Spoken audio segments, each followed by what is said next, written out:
All right, this is Kristin Messegee with The Inside Story, and today's a little bit different. We're doing type 6, so I decided to let myself be the 6. So I'm turning over the interviewer role to Jeff Cook himself, and now I am going to pop into the interviewee position and just be a 6. So here I am. You don't know this, Kristin, but my favorite thing in the world is having other people invite me onto their podcast. Oh, I didn't know that. Okay. This is the first time I've been invited to be a host of another podcast, so you get like double excitement from me. Okay. Today. What does excitement look like for you, Jeff? What does that mean? Well, I would love to tell you that, but this interview isn't about me. As I heard in my last interview, when you interviewed me, I loved our interview. It was great. And wrote down all sorts of points about how well you do interviews. I was like, this is quality. So I'm going to try and replicate your style. Oh, wow. And one of which will be saying, we're talking about you. So my issue, I just have to say this up front, just to, out myself. So I'm going to try, in the spirit of the podcast, I'm going to try to stay out of global 6s, which is my wheelhouse, and just be myself. And then my brain's like, well, which version of you? Right? Like the healthy version, so this is just a little example of the churn that goes on within. Anyway, okay, take it away. Of all things, I had to repair a handful of my questions as I was prepping. I was like, no, this is about her. It's not about 6s. Yes, which I would way rather talk about. Yes, it's right. All these other people. Yeah. So I'm far less vulnerable. Just going to be a 6. I wanted to start with talking about strength. It feels like 6s have kind of a radar for strength, for others' strength, their own strength. I would love to talk about where you know about your own strength. Do you ever have an experience where you know you're strong? Okay, I did not anticipate that question. Where I know I'm strong. Like in the moment. No. Like physically. Like I am physically strong. I work out. I make a point to be strong. So I feel strong physically on purpose. Emotionally, I feel strong because I work very, very, very hard to be sturdy and stable emotionally. And I take a lot of pride in that, for better or worse. Because it's something I work so hard on, I feel like it's one of my personal strengths. I'm strong in coaching. Like I have areas where I'm strong in my life. And that's about it. That's what I got for that fascinating question. On the flip side, I suppose I have a intuition that 6s are attracted to those who are strong. So you can see strength in others, yes? I mean, you can perceive what you think is strength. And that can just as easily crack. But yes, I would say I do have a radar for other people's. I would say sturdiness is what I'm looking for at an unconscious level. I love that you started to dissect strength into these different categories: physical, emotional. There's what you might do in your role in the world. Is there a type of strength that you yourself are most attracted to in others? Yes. It's reliability and consistency, which is, I'm like rolling my eyes as I say that because it's so 6y, but there's also like literally someone I can push against. So I don't like, I don't know how else to say it. I like someone I can push against and they're not going to like fold. That's really important to me because I bring a lot of intensity. And so if people can't kind of meet me in that, I don't like that. I'm not interested. I have well, it's not just an intuition, it's in print. I have, I have a belief that 4, 6s, and 8s, when solving problems, it tends to look something like that, of the pushing against someone, in especially when things are a little wobbly. How does that work for you in terms of, I know what it's like for 6s, say, to push against people, but what are you looking for when that comes out of you? Okay, you know what I mean there? This is, I just so badly want to pop into like my explanation for 6s, but I'm going to go into my body and tell you, okay, so what does that look for? That looks or look like. So I'm looking to be met in, like, we agree this is a problem, first of all, which I'm thinking of my husband. He doesn't do that for the sake of doing that. So is that a royal we, or is that that's a me? Okay, this is me. Okay. You know there's a problem. If you could have fixed it, I know it there's wouldn't be a problem. I think there's a problem. So it's a problem that is, it's something that you perceive as a problem that you need help with. It's something that I perceive as a problem, probably with you, that I need you to fix. Because what you're doing is making me vulnerable. This is easier to use specific examples for, I think, to explain. Yeah. Would you like me to do that? I suppose I could build on that, but let me set you up for that. Yeah, set me up. Because... Or take it where you want. Look at me trying to take over. What qualifies as a problem is probably going to be different for everybody. So there it is. So there it is. And that's something that I do, just theoretically real quick, want to talk about, is not everything is a problem for every 6. So this whole thing that, 6s are just afraid of everything is such a, I think, problem. It's we're afraid of what we're specifically afraid of. And those things take a lot of bandwidth, but they're specific. I resonate with that deeply. Okay. The idea that 1s are perfectionists. We're not perfectionists about everything. Right. Exactly. We got our space. That's right. That's right. There's a fear of tyrannosauruses or deep sea water creatures with the thingy that sticks out of their face. Yes. But then there's things that are closer to home. Yes. In terms of fears. Mm-hmm. Do you have a radar for your list, perhaps? That's a good way to say it. Yep. That's a really good way to say it. Are you able to come to that list? I don't want to say objectively, but I do want to say, like, with some sense of wisdom of when these things matter and when these things don't matter? Oh, gosh. No. I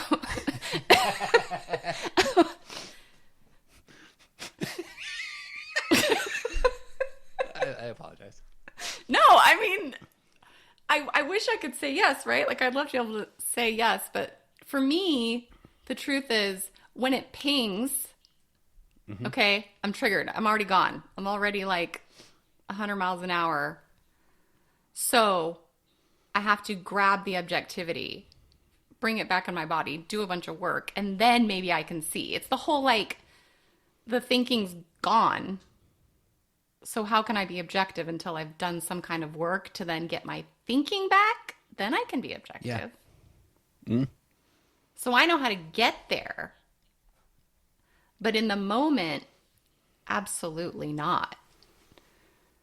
But I do know what my triggers are, I will say. I know what my areas are. So I know if something comes up in that area, there's something that pings.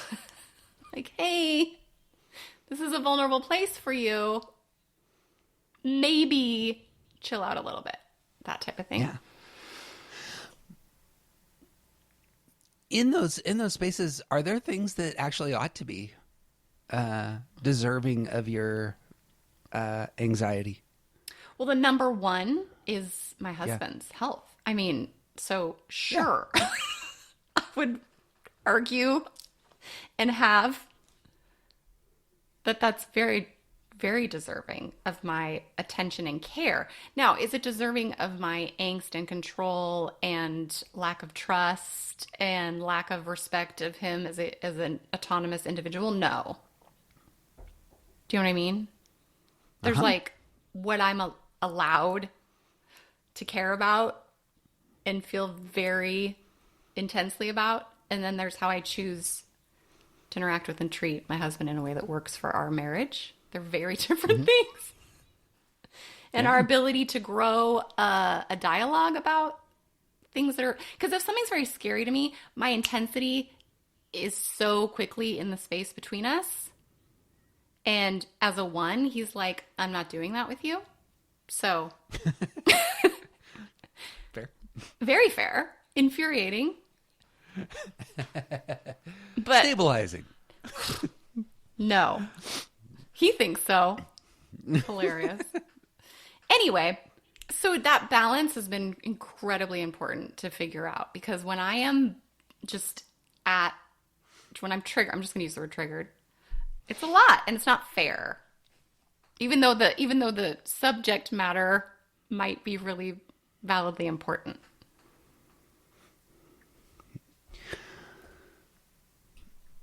Spoke about this with you in some of our previous conversations, that we had some self-harm issues in our house. I don't get afraid. Yeah. That hit me. And it's, for me, it's about a lack of being able to control a situation. Absolutely. And I have heard tell that sixes also struggle with control. And I assume that it's in this kind of spot. Am I wrong there, or how do you experience your need for control? I mean, for me, it's very specific. Husband, kids. It doesn't go too far out of that. I just have a lot more flexibility in terms of like friendships. I have a lot of flexibility. I mean, it's those three people that are the ones that the most of myself. Now, I will say this too, actually, since I have a business, I would like a lot of control over how I'm perceived. That can cause me a lot of anxiety. I just also have an awareness I don't have control over how I'm perceived, but I've had to work to get there, like a lot. Mm-hmm. So that is another area where I will get quite triggered, is in my work life. It's very important to me. But not so much the business as the people. So... I don't remember what the question was, but those are my core areas. Everything else I can be pretty easy breezy with. Yeah. I think that, again, is really helpful to think about in terms of, I assume, ones, twos, and sixes. Our motive may rightly be tied to some control, but we don't need to control everything. I just thought of another area, though. Spaces. Yeah, do it. You're going to laugh because I was like, everything else, I'm pretty easy breezy. No, my other area is the world. Why? What happened? I'm like, I'm someone who is probably too informed. I put out so much energy and effort. Yeah. To be informed, but to understand like all sides of an issue. Like, I make myself bananas because I have a deep, deep, deep fear connected to disagreement, disharmony, just the way of things. So I'm super easy breezy except for everything and everybody, is what I'm trying to tell you. You have a radar for, so in a world like ours, where I've heard that there's divisions taking place, that the divisions themselves kind of come to the forefront. Ugh. And it just pings and it's such a place of lack of control. Yeah. Yeah. So I'll often just cut myself off because I don't know the right thing to do. So that's another 6E thing, right? If I don't know the right thing to do, yeah, you're going to get a lot or nothing.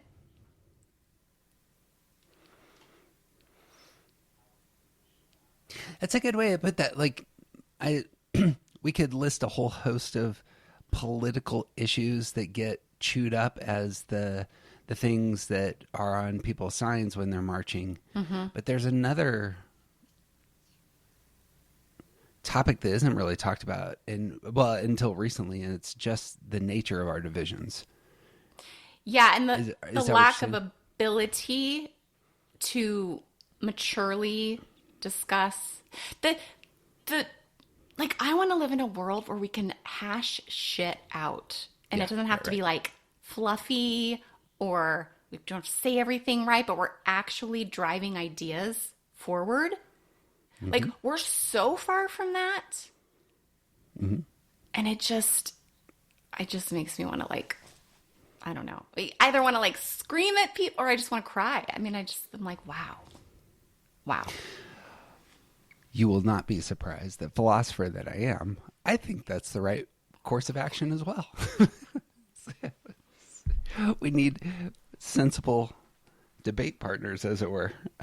You need honest brokers on the other side at times, and that's so discouraging. Yeah.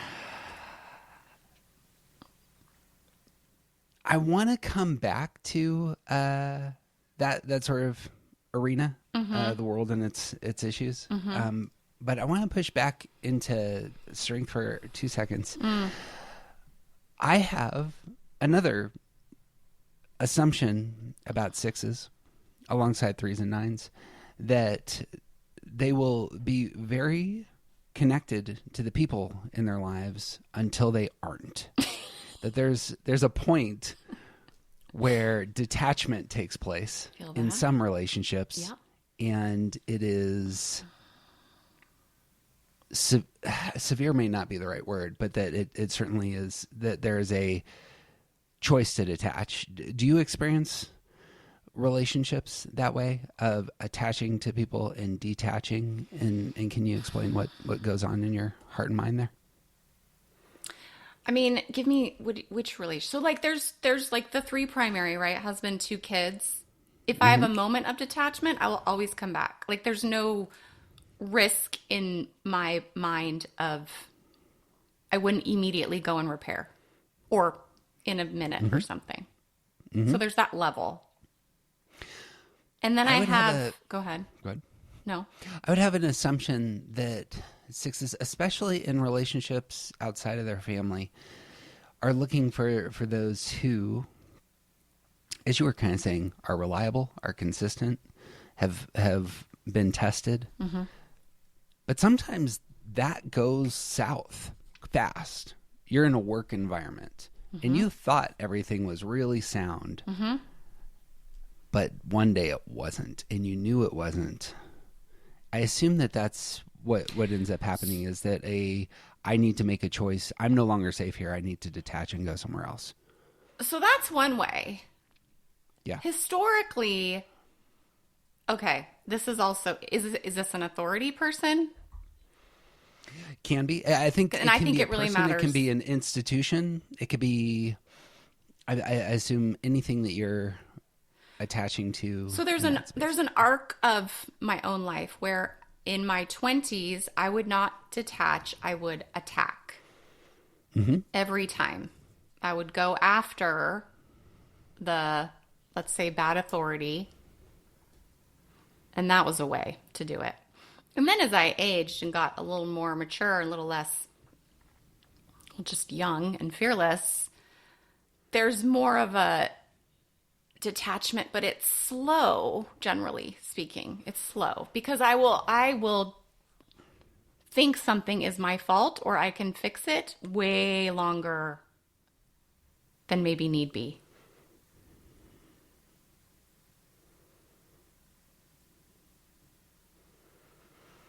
How does that work in terms of, like, making some of the things that you see as problematic other people's problems and concerns? So, like, I was at a church for a while, and I want to stay where I'm at and make them better. As a employee, or as somebody that just goes? Just whatever, man. Just Yeah. like, I want to see what we're doing wrong and do it better. I mean, were you... In this case, I was an employee. Okay, that's what First I mean. I was I didn't know this. Oh, you didn't? Oh, God. No, I should ask you some biography stuff. You have kids, you have a husband, people need to know who clear. Kristin is. So this is actually an interesting part of my story, I feel like. So I was raised in a very, very liberal home and was like, I am, liberal in my heart. And in the Pacific Northwest, like through and through. But then I went to this most liberal college. And at the time I was there, this is just so quintessentially 6E to me, my brand. I listened to conservative talk radio while I was because I was like, this is clearly a bubble.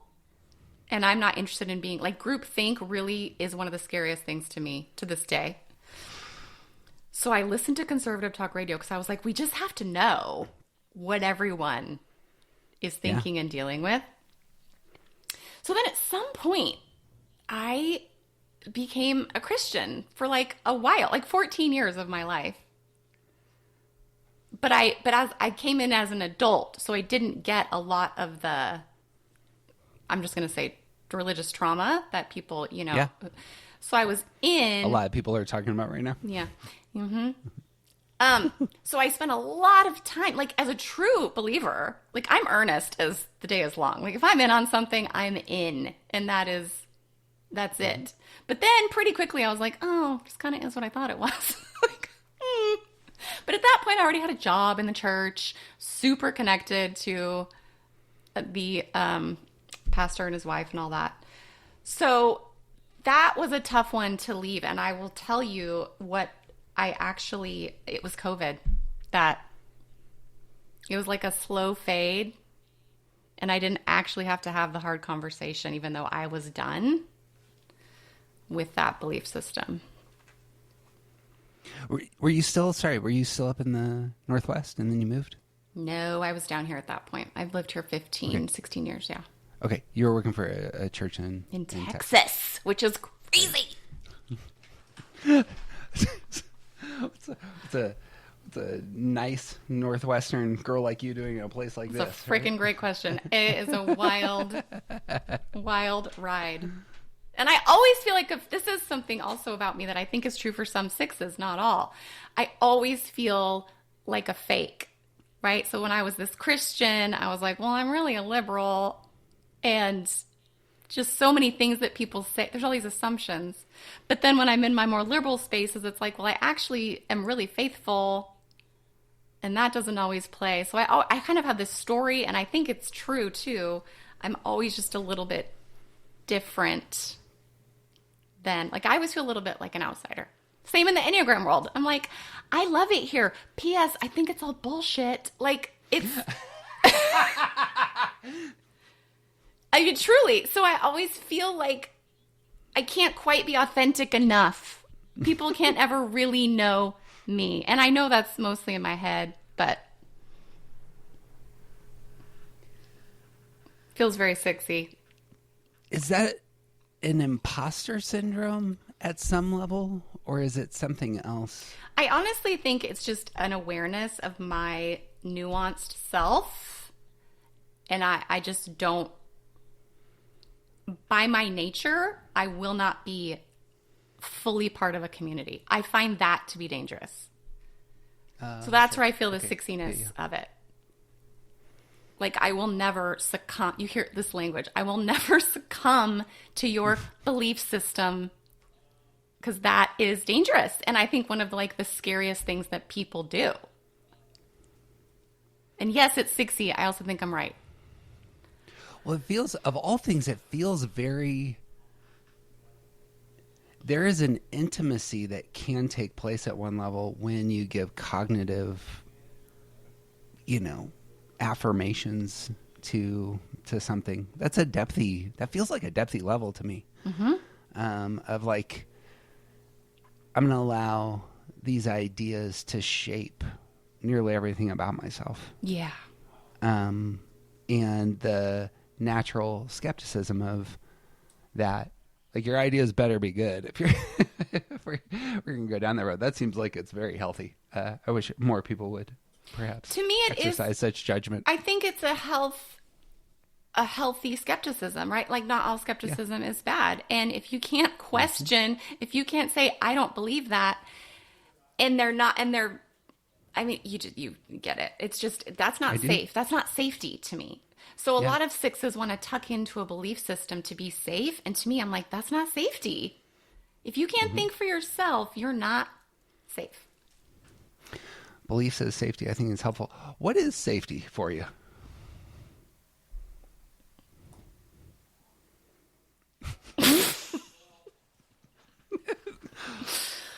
What is safety for me? I do not know how to answer that question. Okay. Oh, what is safety for me? I mean, why is this so hard? Why did my brain just break? I mean, I think, can you ask it a different way? Actually, the pause literally broke my brain. It says a lot. Like, I don't feel weight of that sort with the term. So if somebody says you feel safe, of course I feel safe. What does that mean? I don't know. I'm doing all right. But which is where I was going. Okay. Does the idea of feeling okay, I'm gonna let you in of safety on a 60 brain right here. Okay, are you ready for this? Do it. This is the behind the curtain. This is behind the curtain. My life is so safe. I mean, I'm a white lady in Texas. Seriously, with a big, strong husband who drives a big ass white truck. I have two really, I mean, it makes me so emotional because here's the 60 part. I feel guilt. I feel guilt and I feel like it's not fair. And I feel like I don't actually feel like it could be taken away, although I know it could. I'm not living there. It's really just guilt. So when I land in where I feel safe, something gets really wobbly. Because it's like, well, not everyone has what you have. So it just immediately starts to ping all of this unfairness and, it gets busy. So I do know that I'm safe and I feel quite safe on a day-to-day basis, but my brain jumbles things up. Of all things, what I hear there is a security move. Wait, is that you have, do tell. you have the safety, you have the sense of stability that you desire in that sphere that you're thinking of. My own life, like my actual life, yes. And all of a sudden you got very justice oriented. No, totally. And guess where that lands you? I mean, is that a 9 thing? Well, it's going to be a body type thing. Oh, that's interesting.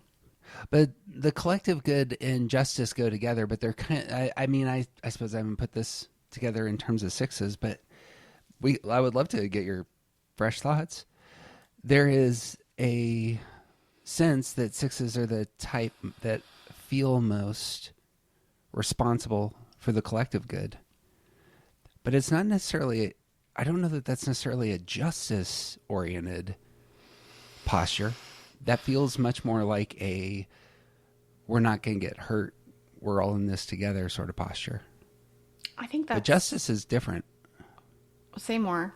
How do you see it different? Well, justice is about fairness. Oh. Now, those can blend together for sure in terms of saying, like, in order for us all to be safe and secure, we all need to have a sense of equality here.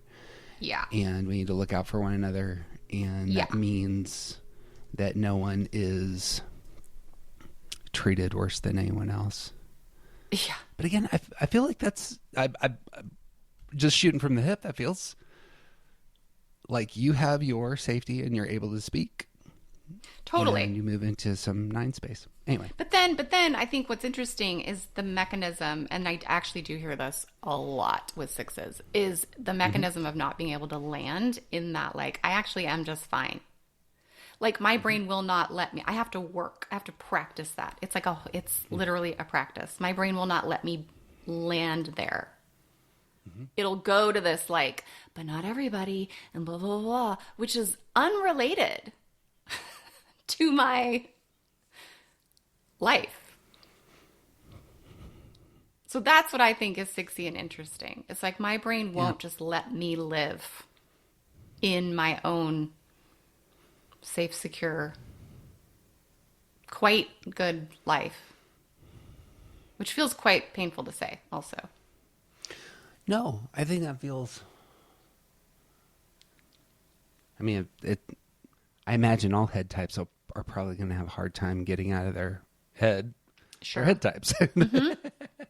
Yeah. So that's a big part of the mechanism for me. Is it's like, yeah, just be here, and then my brain's like, well, that's and this is also what I hear all the time. It's like, that's irresponsible, that's reckless.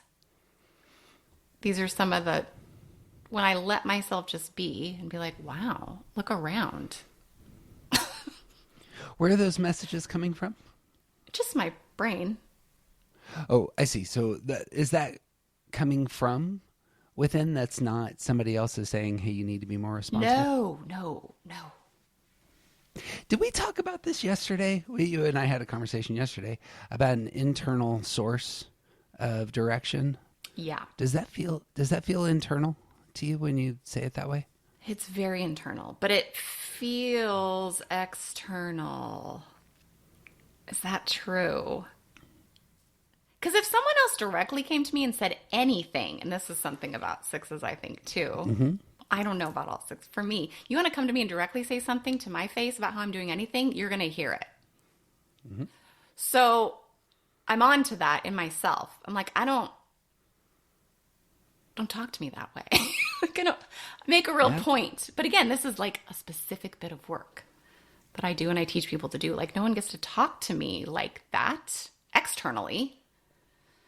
So that does feel very internal, but it also just feels like bullshit. It feels like a lie, like something that's just trying to keep me feeling angsty. It doesn't feel like it has weight to it. It's just a habitual, like, well, you should probably be uncomfortable. You should probably stay on high alert. That type of thing. Suppose we haven't brought it up yet, but it's worth pivoting to how unproductive thinking works for you, because that would be an example of that. That is an example of that. You can get in a little rut. Assuming that people are aware of this. Yeah. I would love to jump to, like, what does it look like? Where have you been successful jumping out of those ruts? Where haven't I been successful, Jeff? I work very hard at this. I teach sixes, motherfucker. Seriously, I do not let myself stay in unproductive thinking. Like, I just don't do it. I see my thinking. I have a very specific practice. Like, I feel like I see my thinking all of the time. Okay, then something will happen where I get legitimately triggered, and I will... First, I just have the experience of my thinking literally just vanishes. Okay, my productive thinking is offline, and there's a big, scary narrative. So there I am. I'm feeling big feelings, and I've got a big story. My productive thinking is gone somewhere. Yep. In that moment, it's a heavy lift. But I do it. It's like, oh, this is an interesting sized reaction to what was just said.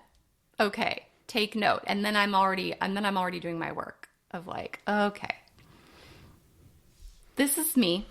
I'm going to get myself back online. And then I'm already productively thinking. Like, I'm calming myself down, managing my own emotions, give myself some time.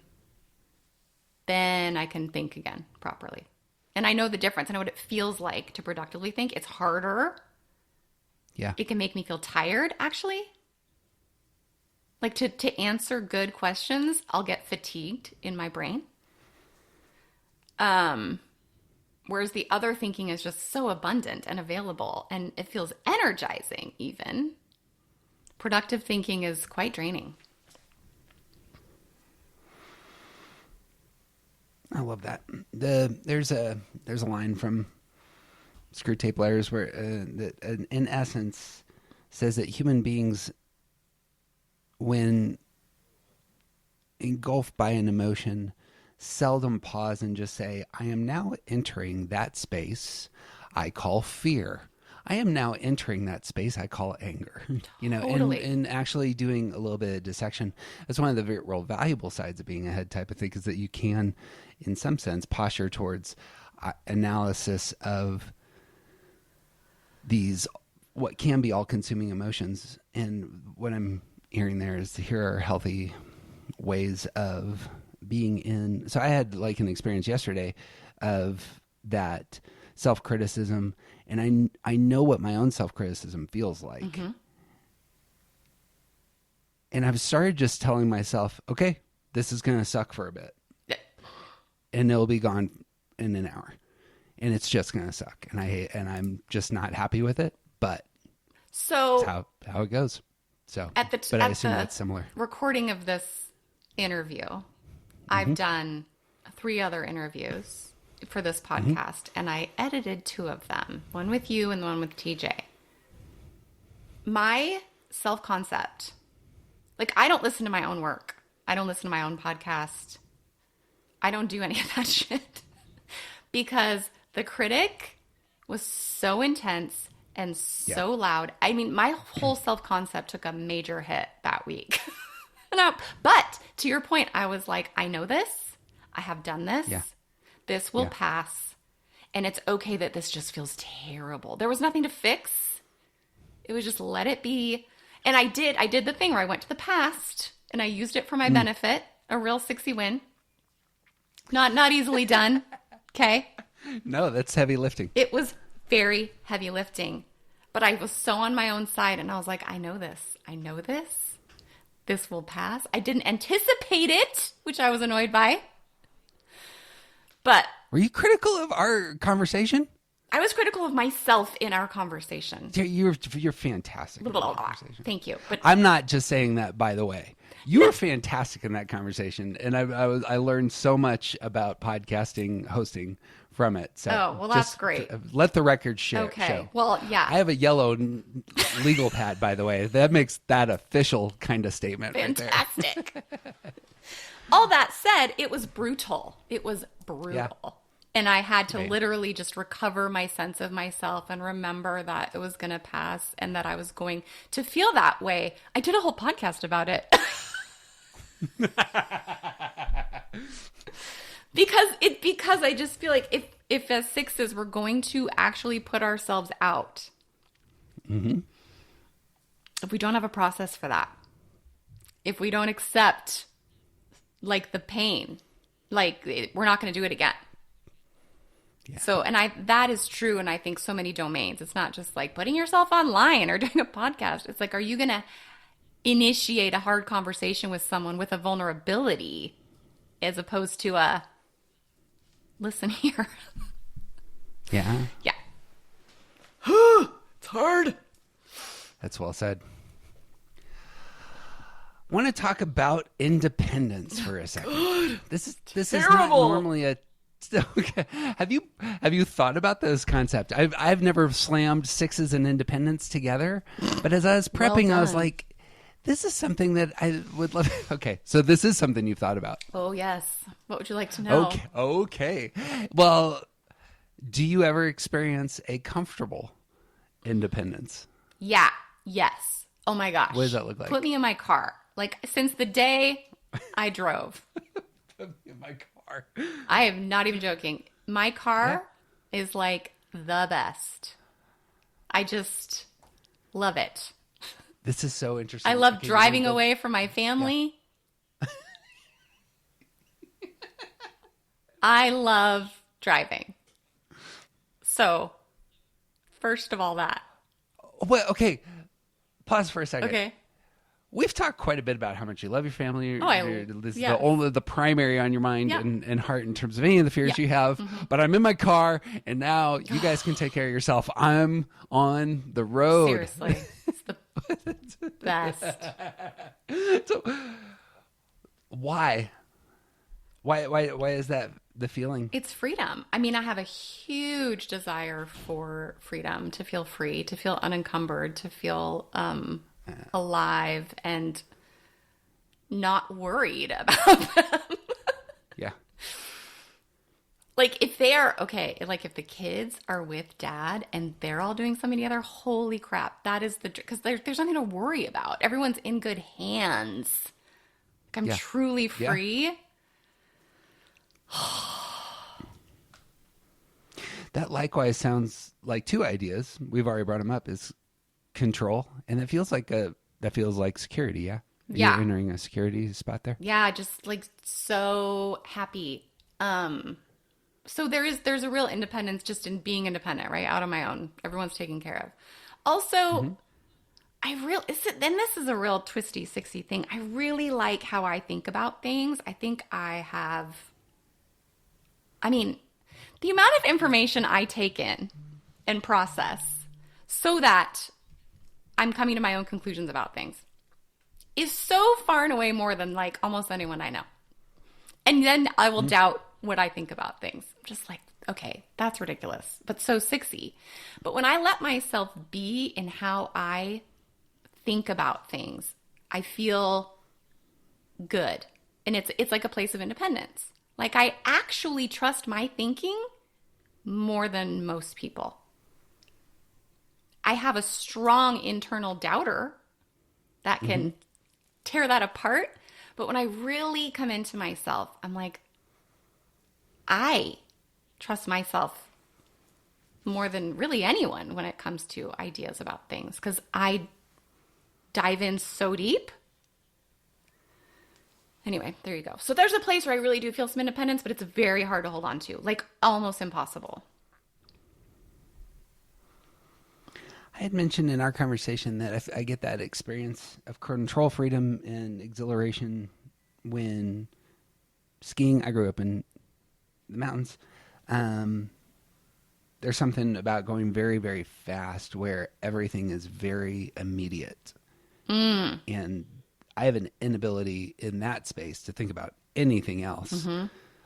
But there's the pairing in my physiology with adrenaline, with just physical motion, and my heart beats up.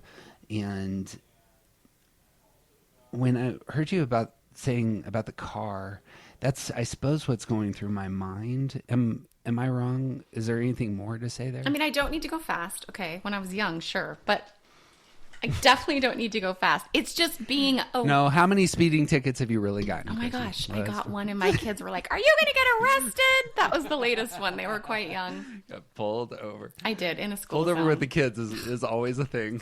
Freaking ridiculous. Also just being in my house, right? So like if everyone's gone, that's another where I'm just like, "Ah," like I love it. Wait, but yeah, so I don't have to be away. I can also just be alone. I really like my own company.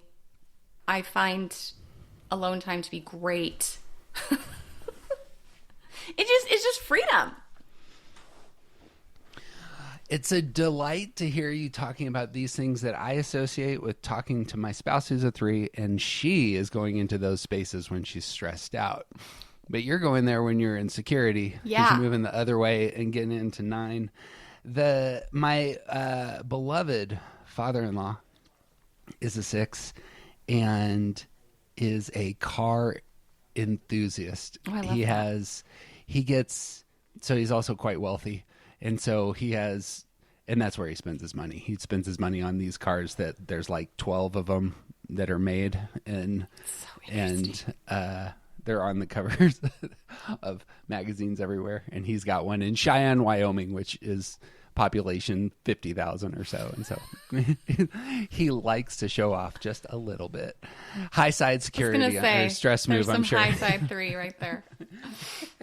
But the idea of him in the car going is a big deal for him. And so the overlap there, I've never thought about that.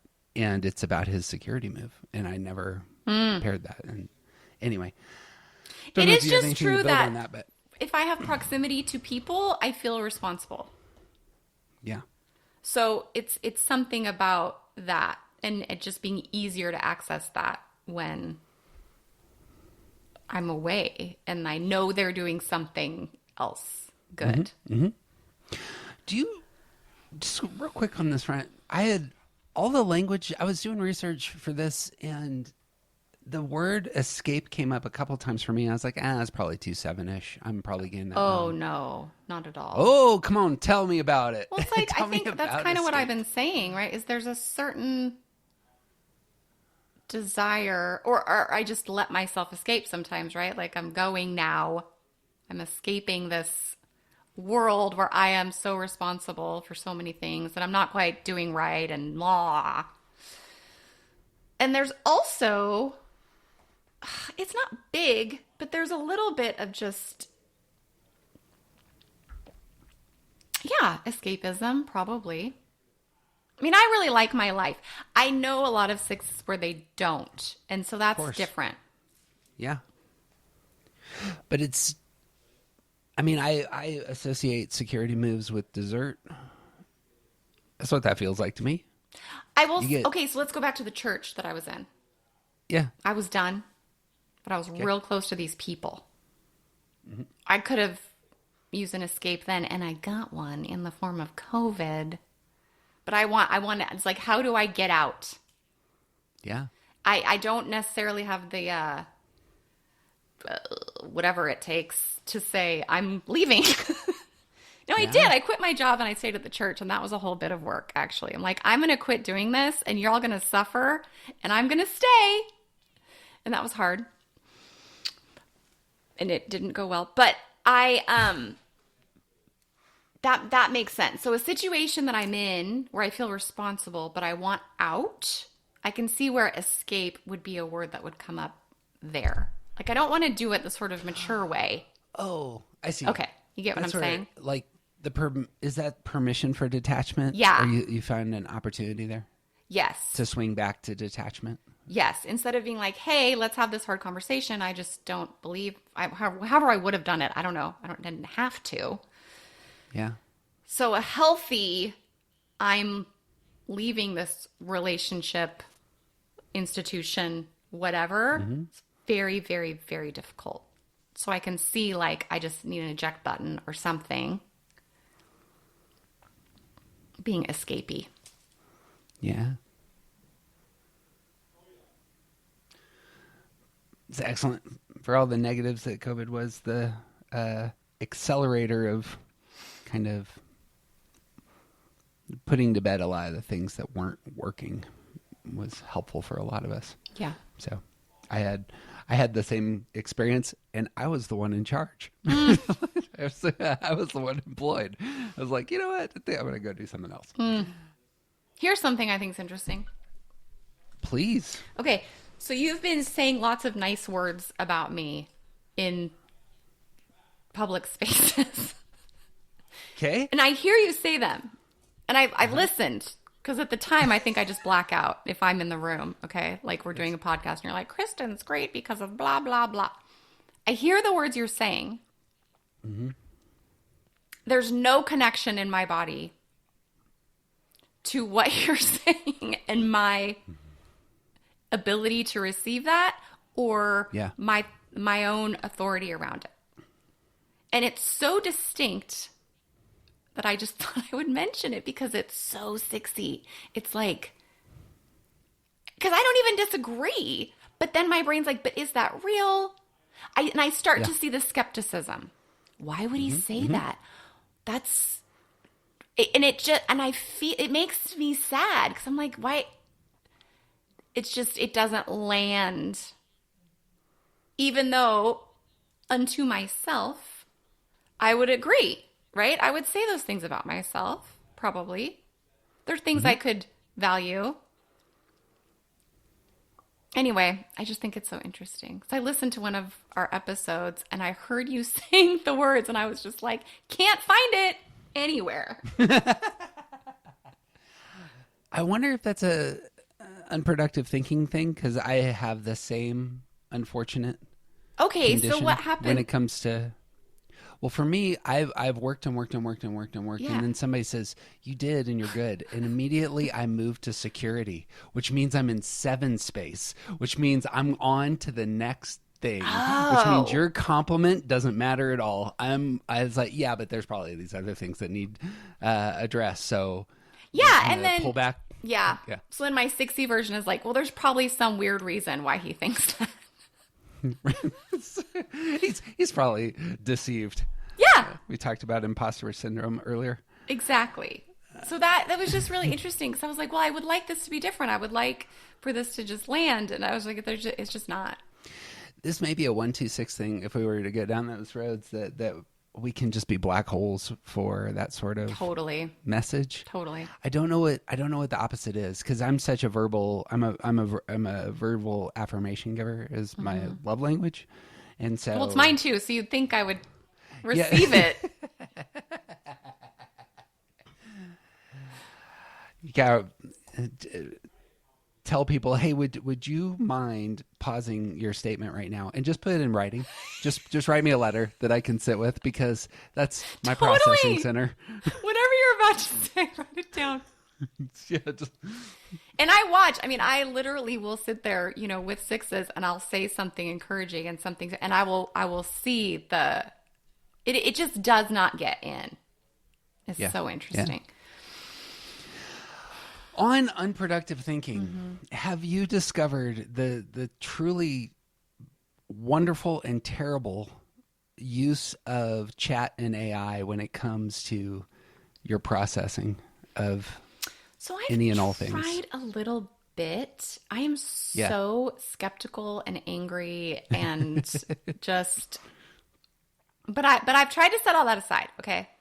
I've tried to set my whatever thinking and judgments, blah, blah, blah, blah. And I've tried. And I just find it so sycophantic. Is that the word? That I'm just like, you're so, like, the fact that it's designed to, like, prop me up and, like, ooh, I despise it. I just cannot. You can request that it not. But it really works. It really tries hard. You just put, you're being kind. Don't be kind to me. Or something like, or like you can program Tell it me to, the benefit, okay? Because I still am like, I don't, like if... I look, okay. I've been told for 20 years that I need to get a therapist. Okay. And like, and you haven't. Nobody, okay, let's just hang out nobody here. will take me. I like start with folks and they've like, I've literally got kicked out of therapy from like, and I don't know why. They're like, the person I think was insecure and just said, I think you're too informed. And I'm speechless right now. If you can't, this is my speechless face. Okay. I put in, I was having a hard day and I go, hey, ask me 10 therapy questions. And it fucking tore me apart in like 30 minutes. And I was like, okay, I'm sure this would be better with a real human being, but I mean, maybe. Did the job just fine. I mean, I'm just going to go on a list. At this point, I'm going to just try and sell you on AI, which is probably not the point of this conversation. I tried. So someone posted on some social media like, oh my gosh, this AI prompt revealed blah, blah, blah. So I was like, I'll give it a try. Yeah. This is going to sound, I don't know how this is going to sound. I've done a shitload of work. Yeah. And I was just like, not that moved. I was like, I've done all this. Not that I'm done doing work. Yeah. But like I'm doing different work now than, I don't know. Maybe I could be like, listen, you really go somewhere with me. Like what's the deepest? Because I know there's stuff. That's not what I'm saying, but I'm more evolved than AI, Jeff. That's what I'm saying. I ask better questions than Claude. Things that really are helpful for me, like here's something. Take every detail you have about your business, put it just on Word, just every fact that you know about your business. Okay, this could be helpful.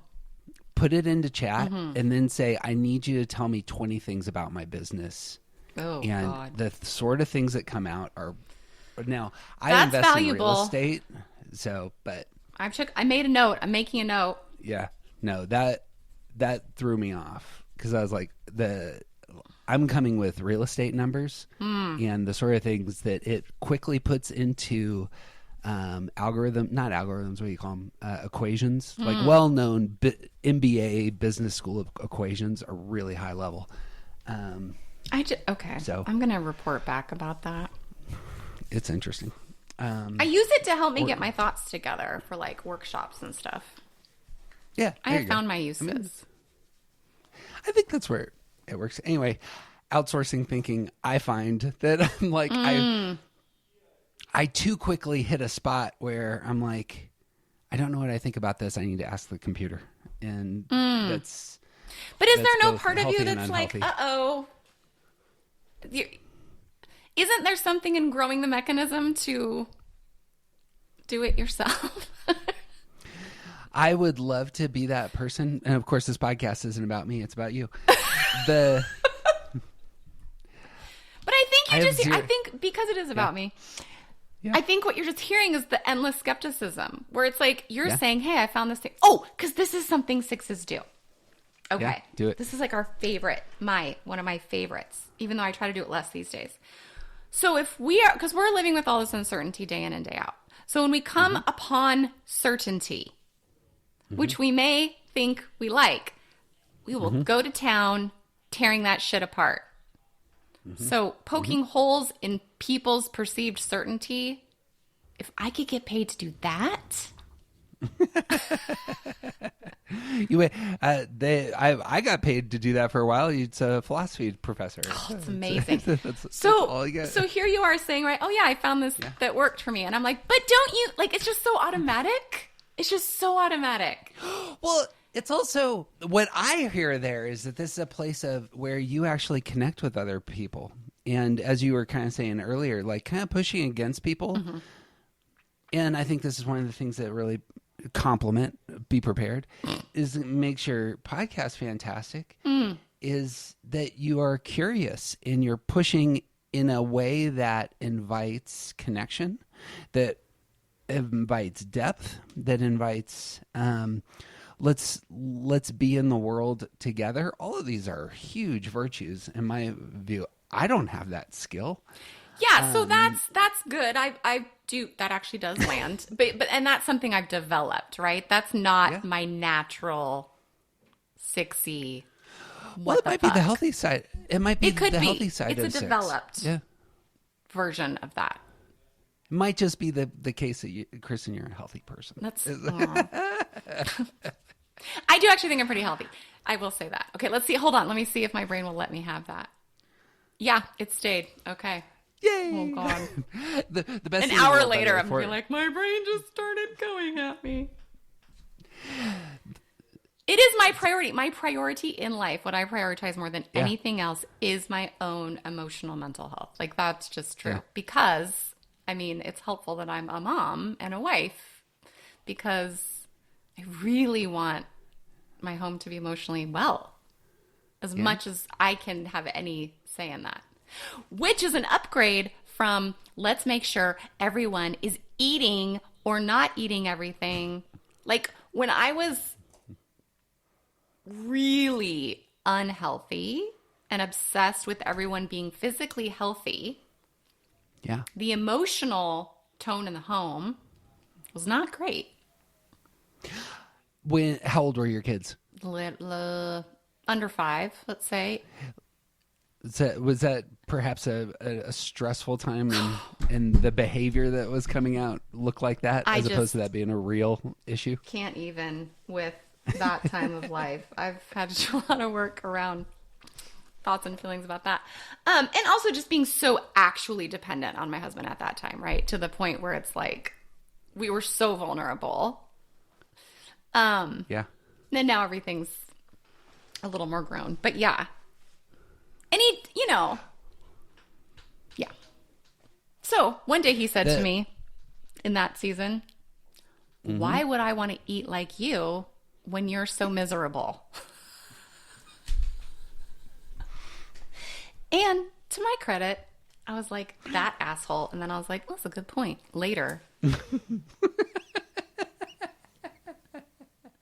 And that was the beginning of my ascent out of the like super wellness, blah, blah, blah world That was the beginning of my crawling out of that hole, because I was like, maybe it's the stress and the anger and the freakouts. Maybe those are impactful as well as the donuts. I don't know. Katie Whitlock and I are going to start doing work on excess, which is a super underreported topic, it seems to me, in Enneagram world. Oh my gosh. It seems like it should be paramount, and I want in on I this. just don't Yes. see it. Our workshops at aroundthecircle.org, which will be on the second Saturdays of the month, we're going to be talking about excess. That's exciting. But that's what I hear there is excess, is that, like, I experience that as well when I'm thoroughly stressed out and I don't move into my stress number.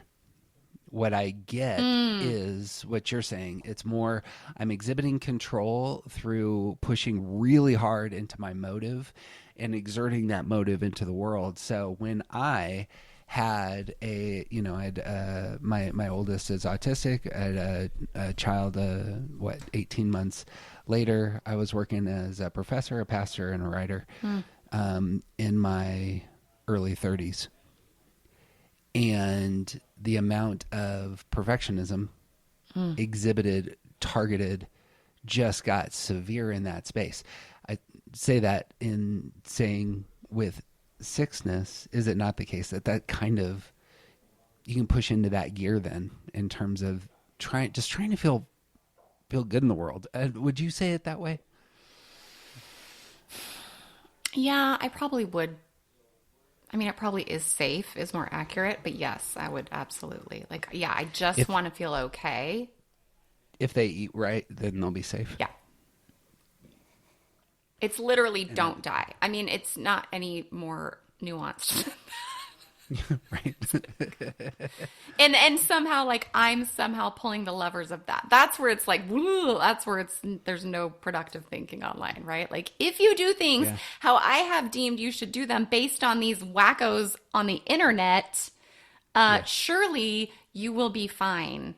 Is so embarrassing, but that's, So here's the bit. All right, sixes. This is the benefit of AI, especially for or friends of sixes. Why are we selling AI on my podcast? Here's the thing.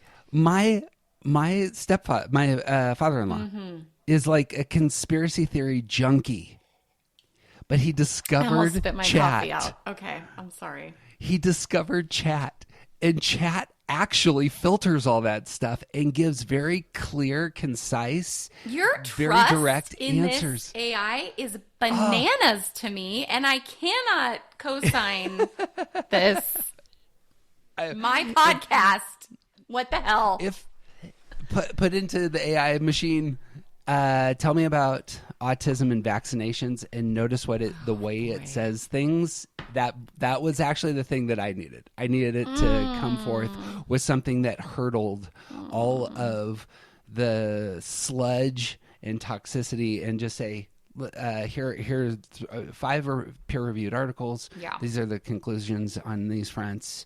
And the fact that it's making value judgments, and we talked about value judgments in our conversation, but it's making value judgments, and they're value judgments that, for the most part, at least given my prompts, were sound. And when I see my father-in-law jump on and say, well, do you know this about horse tranquilizers? It's actually been disproven. I'm like, what?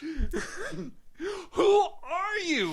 Do you think it's mostly sixes who are perpetuating those kinds of... Well, let me see. I'm making it about myself.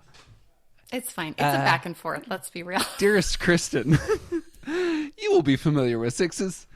Do they have a slight addiction to conspiracy theories in their lives? I mean, at any point in I time? personally Yeah. have an addiction to not... I don't think the sixes I know... Okay. Sixes are vulnerable to belief systems, and they're vulnerable to questioning authority. So this is the crux of it. Okay, it's the authority piece. Who's the authority? Who have I decided to tuck under, or push against? Yes, sixes are vulnerable to anyone who pulls authority and seems strong. It's probably the thing that I think is the most what's the word? Vulnerable about being a Yeah. 6. So, can you pivot towards? I made it about all 6s, which I was trying not to do. Oh, Can but you I say it love about it. yourself? Yep. Like, is it the case that you've come to I assume it's the case you've come to a place where you don't trust in this institution, this organization, and then there's a story about them that seems so scandalous. I just don't trust organizations. I just fundamentally don't trust organizations, especially if there's a groupthink component. I'm like, you're not good for me. Fair. Yeah. I'm nope. Nopey nope. And that includes like the Democratic Party, who I still consider myself to be part of, but I'm just like,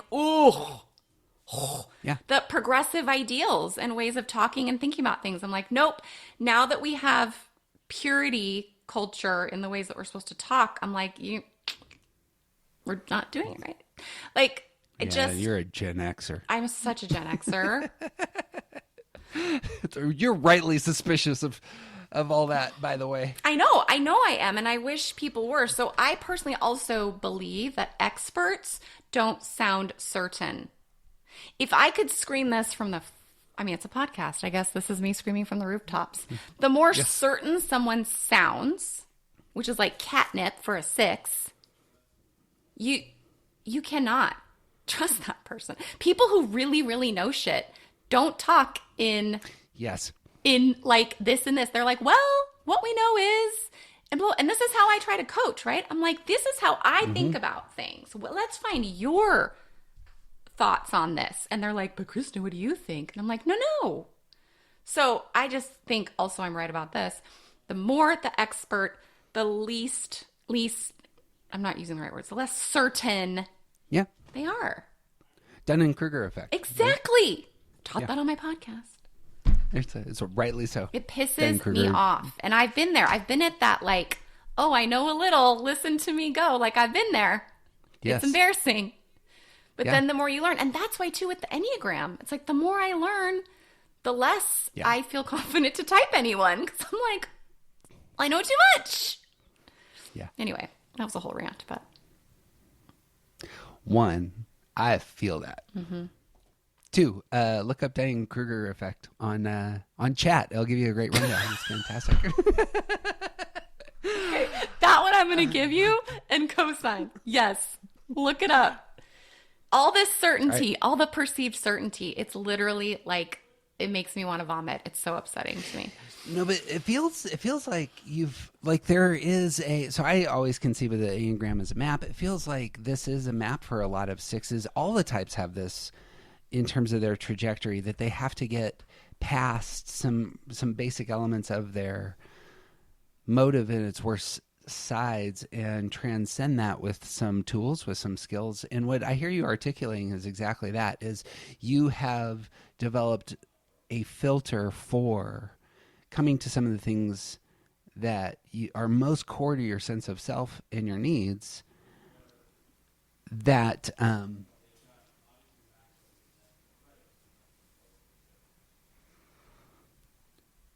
reliably push you into places you experience as healthy and happy. And what was the word that you didn't like? Happy? You like thriving or fulfilled or something?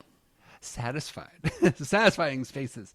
Mentally. It's mentally satisfying. You have tools for finding mental satisfaction in terms of coming to the world and saying this is bullshit and this is worth holding on to. Yes, but then it's yes. And then the whoops where I lose my authority is then, well, what do I do with that? Do I just stay in my head and feel safe and superior? Or do I actually share that somewhere, maybe vulnerably? And should I? And blah, blah, there it goes. Wisdom is an inherent good. It's valuable in and of itself. So you can just cherish that little piece of gold in your pocket and what the hell are you saying? Wisdom is wisdom. I always think of the Serenity Prayer. Give you some wisdom. What is the Serenity to know Prayer? The difference? Yeah. The wisdom to know the difference. Wisdom is this will be our last book is going to be on the virtues, but wisdom is the virtue that's most needed for unproductive thinkers. what does it look like to think in a wise way is a primary I don't question. think that's true. I think, because... Well, I'm going to write a whole book on it. Okay, and fine. I'm going to I'll use read your chat book. to actually do the draft. Let me ask you a question then on wisdom. You know what? Next time, just send me questions. I'll put them in chat, and then you can read them out loud, and it'll be a great interview. See, you think that that's not where things are headed, but this is so sad, and you're like, this is fine. This is already where I get at least every 20th YouTube video is created by AI in China on the topic that I like. You know, I can't. What were you gonna say? I was gonna say upsetting.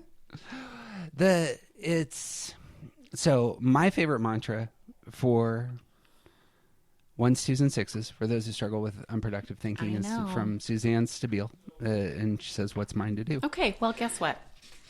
Mm-hmm. I have answered that question. I have brought it to my 6s. They hate it. Well, that doesn't matter. Do they? Does it challenge them? It matters if they won't answer it. If they get so I did a whole podcast on other questions that I think I used chat to get, Jeff.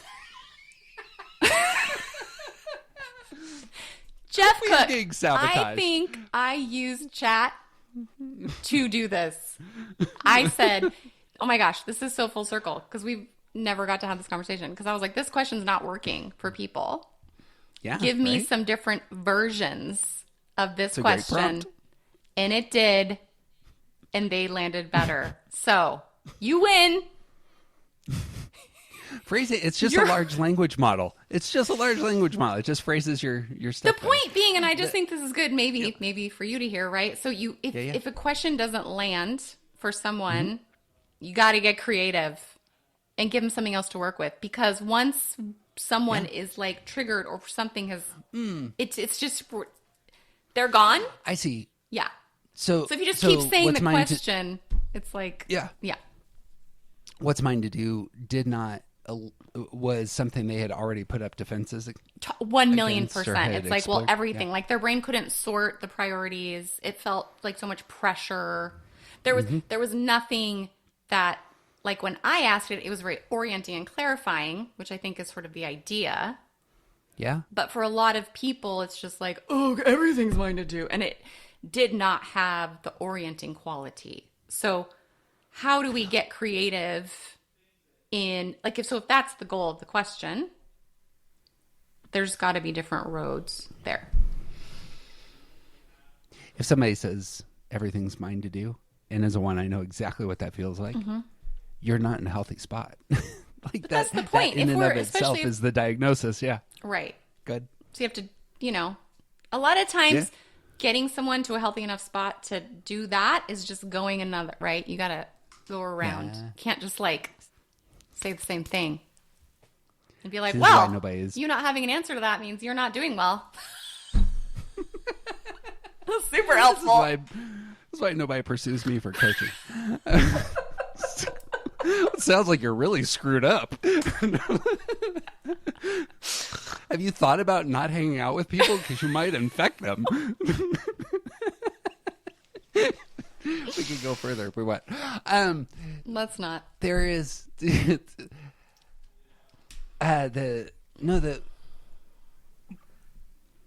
thinking repression by its nature, unproductive thinking by its nature requires a healthy target, it seems to me, to move us into places where we're productively thinking. Agreed. And so 1,000,000%. in my view, the idea of wisdom is bedrock, foundational. It's just asking the question, what does it look like to assess the world in healthy ways, in ways that understand, despite my feelings, how things work. Okay, but hold on. You did this to me in our interview, so I'm going to do it to you here. Do it. That is one way to go about this, right? Just put your feelings aside and answer the question. 6 can't do that. Well, wisdom by its nature is asking you to shut down your feelings and your action for a second. Like, this is actually, I was going to transition as my last question of where are some best practices for sixes. And I bet you, I will preemptively guess You're right. that a lot of them are going to be stopping and asking your emotions to pause for a second. No, Am I, no, not for You think sixes. you should push into your emotions? Okay, this is another place of we need to clarify what you mean because. Well, let me. Okay, Well, I'll be quiet I'll for a minute. Anyway, wisdom, it seems to me, is like you put the two centers aside, you push into the healthiest side of your headspace, and what do you find for you? What are not for your clients? For me. What are the healthiest? What are the healthiest practices that you engage that make your life better? Okay, so there are so many, but if I set my emotions aside, I can't do that. I have to let it. One, I could just sit and feel the feeling. That's fine. I can do that. That's not easy to do, but it's doable. More useful is any number of tools that just regulates my system. So going for a walk, doing any kind of like bilateral stimulation. This is crazy stuff I teach my clients. Like you do all kinds of things that interrupt the pattern that is occurring. So this is what you're saying. Interrupt your pattern. But actually with a tool or a technique, I can't use my unproductive thinking to do that. I have to unhook from the thinking, do something body-wise, then think again. Like literally as much as possible, do not continue trying to solve the problem until I have interrupted that pattern entirely, shifted my emotional state, then come back to the problem. And anytime I think I can say this, anytime we try to think differently without the body piece first, it just becomes an argument.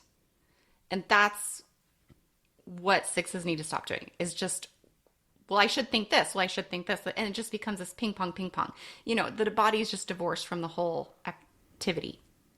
Have to bring the body on board. Must do something with that emotion. Because the body allows you to get rid of the energy there. Yeah, I move it through, digest, process. I like these words that literally convey movement. Seems like a very wise course, by the way. There is, so I'm going to fully affirm the holistic way of doing. And of all things, you're the second, I think we've talked about this, but the six pivot into the body, which means you're moving into security space. Absolutely. I hear from sixes all the time. I don't hear from, maybe I do it because I'm saying you need to get into your head, and that's moving me into seven space. But if you're saying like the solution commonly is to pivot into my physicality, you're inviting the present. You're inviting. And this is why sixes don't do it, because the body. Yeah. Those emotions themselves are very uncomfortable. Like you really have to. I want to disclaim this as I'm saying it. I'm like, I don't know, maybe. Like, what is that? You have to accept discomfort, and this is a fundamental no for sixes.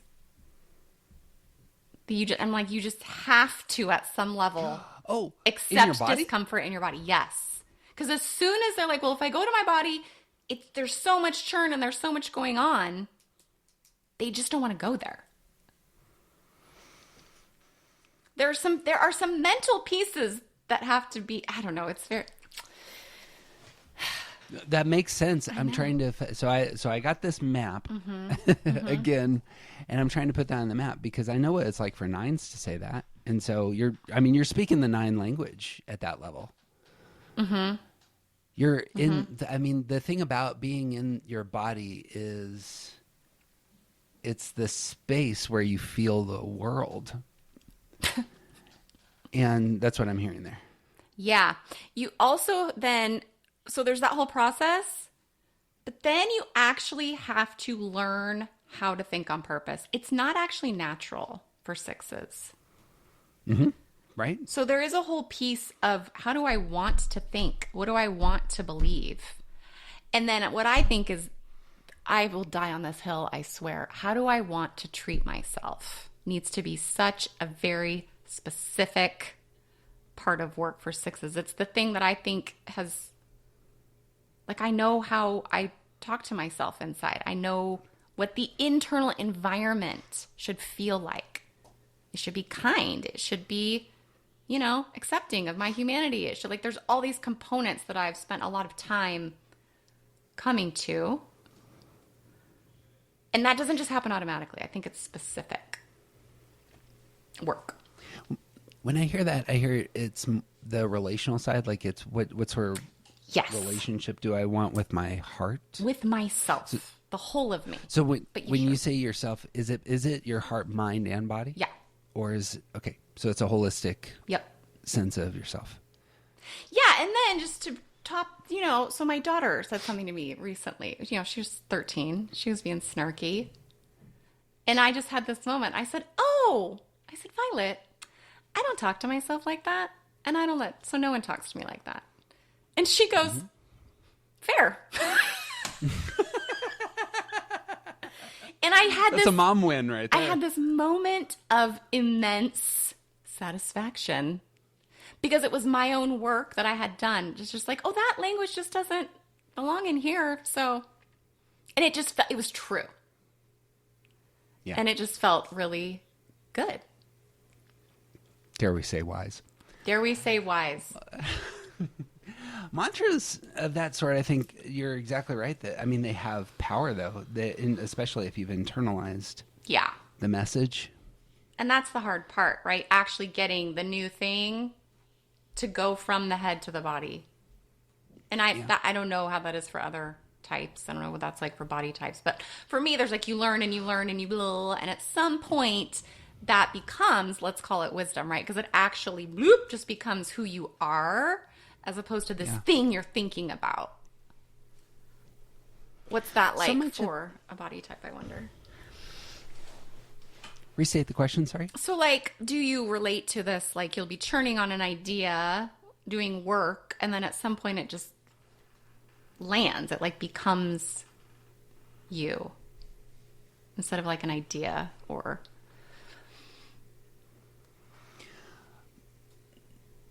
You had a phrase that popped for me just a second ago that was, what do I want to believe? I feel like that is a very vulnerable thing to say, especially in terms of how most people come to the world. And I think this is entirely true of how human beings function. That we, especially at foundational levels, grab hold of things that can't be proven, but that we want them to be true. Mm-hmm. And these give us our sense of self, and they give us our sense of, it gives us our perspective on what the universe is and its function and what human life is and where we're all headed. These are not things that can be proven. They're things that you have to grab and say, I want this to be real. And I might be wrong, but I want it to be real. And I suppose that's where, as you're saying it, there's something that pings in me that where it just feels, quote unquote, right, intuitively feels right. And that's I got emotional as you were reflecting that. So that's exactly it. And I find that work to be so satisfying personally and hard to convey. Like, I still feel like I really struggle in helping people do that work. I have not cracked that nut. That's a great place to land. By the way, if you want more on this, Jeff Cook wrote a book called Everything New. First 2 chapters are on that.